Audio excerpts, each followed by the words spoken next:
Hello, my name is Zero the Geek. This year, I went to Omni Fandom Expo 2017. I went there and I recorded some of the panels so that other people may know what happened at the convention. Also, full warning, you should probably turn down the volume a little bit. It can get very loud in a little bit. Just a heads up. I'm going to be showing a couple clips from the various panels. First up is Introduction to Voiceover Auditions with Chris Traeger. The most important thing I think in the audition process is after you've shown up on time, prepared yourself, you've gone in, you showed off on the audition, is to go home. Do not hang out and linger and chill out after the audition because you're not needed anymore. And if you're still hanging around there just so that you want, because you like the place, again, let's say it's Funimation, because some of these stories I'm pulling from Funimation, because these are the very things that have happened.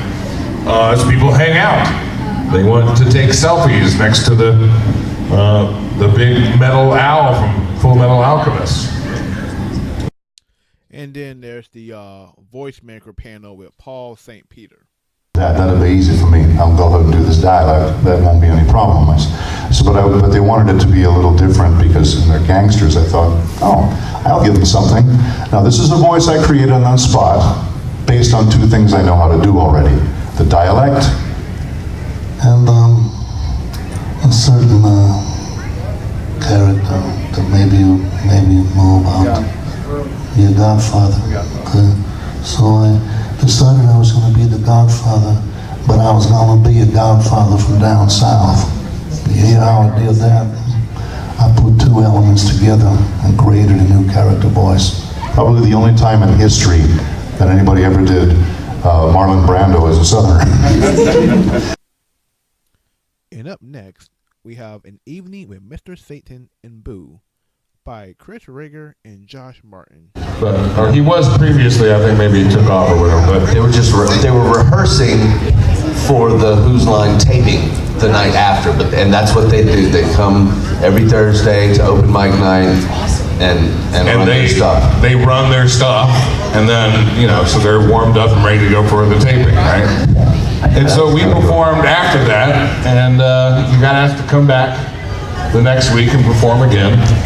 And on that night, we're in that, like, I always tell people, if you want to go see famous people in Hollywood, go hang out at the Improv for a while. That's where they are. At the bar. At the bar. Don't go inside the club, just hang out at the bar. And up next, we have Destination Tokyo with Lisa Richardson. Experience of Japanese authentic inns and the Rotemburo. I would highly recommend the fall-winter season. It's a great time.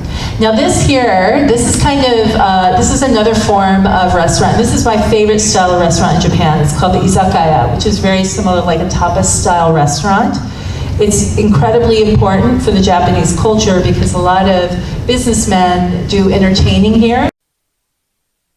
And now we have voice acting, Business and Pleasure with Paul St. Peter. Here thing. Don't let the numbers fool you. All you can do is what you do for that one role, and that's it. An audition is a beginning and ending process. It is not something that you keep open, and again, you sit there and going like, what's the matter with those people? I'm brilliant, they should have cast me. You have to let that crap go, okay?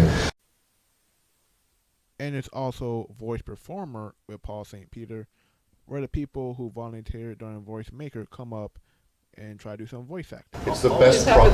It's the best prop you have, okay? It's something you can hold on to. It's hard to act with nothing in your hands. That's why you'll see actors do this, or they move their bodies and do weird things when they're on stage. And there's an old saying in the British theater, don't just do something, stand there. Like this, and talk. Yes. My feet are at 3/4, so I look like I'm going to be talking to you, but you can all see me. There are techniques and things like that. But don't sit there and fidget and, I feel like maybe I could comb my hair. No, the scene is not about you combing your hair, is it? It's not about the guy who comes out of the bathroom with toilet paper off his heel. The play isn't called the guy with toilet paper coming off, And the most funniest thing of the entire convention was the voice actor script reading with all the voice actors one of the operators of the convention, and 2 volunteers from the crowd. It is really, really funny. Watch ahead and you'll see why it's very, very funny. Ren, close to camera, addresses someone off camera who we do not see. Forgive me, I feel it again. The pull to the light. Supreme Leader senses it. Show me again the power of the darkness, and I will let nothing stand in our way. Show me, grandfather, and I will finish what you started. Perfect. As his emotion builds, he stands and heads off. We follow him, pivoting. And I also recorded the clothing ceremonies.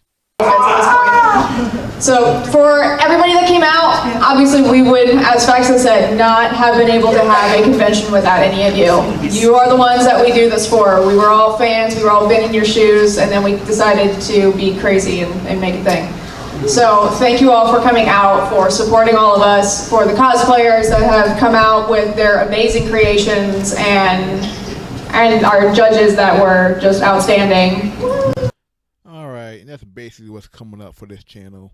Some stuff from Omni Fandom Expo, and also the Florida Anime Experience, but I'll talk about that later in my next video maybe.